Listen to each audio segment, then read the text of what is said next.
আজ করব লাউ চিংড়ি। তো দাদাভাই গেছিলো চুঁচুড়োয় মাছের খাদ্য আনতে, তো এখান থেকেই অল্প করে চিংড়ি মাছগুলো নিচ্ছি। তো লাউ গাছ বসিয়েছি আমরা, তো মোটামুটি লাউ গাছ হচ্ছে শেষের দিকে, লাউ খাওয়া হয়নি।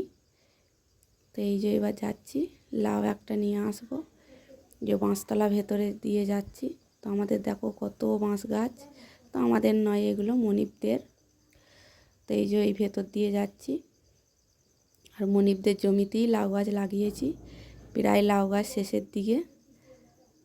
তো মোট কথা হচ্ছে নিজের জিনিস দিলে খাওয়া হয় না, লোক গাছপালা লাগালে কেন যে খেতে মন যায় কি জানি। তো আমাদের একদিনও লাউ খাওয়া হয়নি, ছেলেগুলো খায় না, ভালো লাগে না বলে, তাই জন্য আর খাওয়া হয় না। তো আমরাও খাইনি। এই দেখো গাছগুলো শুকনো শুকনো হয়ে গেছে। তো দু রকম লাউ দিয়েছি, গোল আছে লম্বা আছে। তো আমি গোলটাই নিয়ে যাব।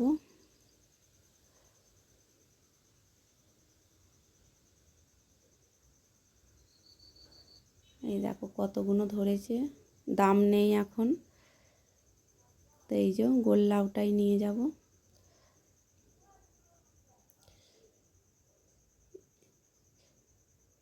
তো ফোড়নে দিয়ে দেবো তেল, কালো জিরে আর কটা কাঁচা লঙ্কা। তো এইগুলো একটু হালকা করে ভেজে নিয়ে, তো লাউটা কুটে ভালো করে ধুয়ে রেখে দিয়েছি, লাউটা দিয়ে দিয়েছি।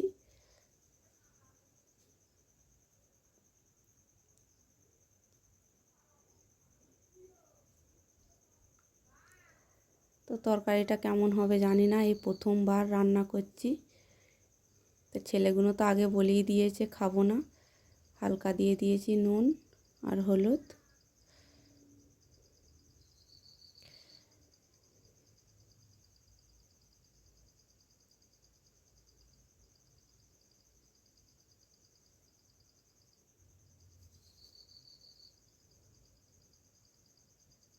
তো আজকে দেখবো রান্নাটা কেমন হয়, ছেলেগুলো তো আগে বলেই দিয়েছে খাবো না। তো একটু হালকা করে ঢাকা দেবো। আর এই যে চিংড়ি মাছ ভেজে রেখে দিয়েছি,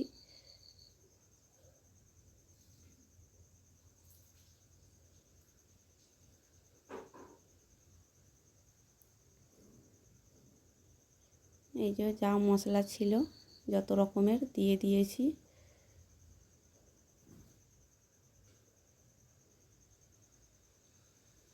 আর দিয়ে দেবো চিংড়িগুলো।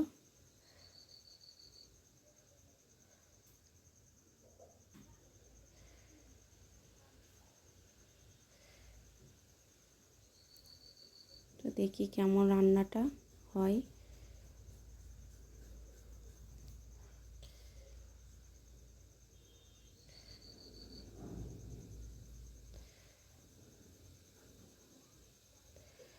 তো এবার হয়ে গেছে, খেয়ে টেস্ট করে দেখব কেমন হয়। তো এই যে খেতে বসেছি, তো কেমন হয়েছে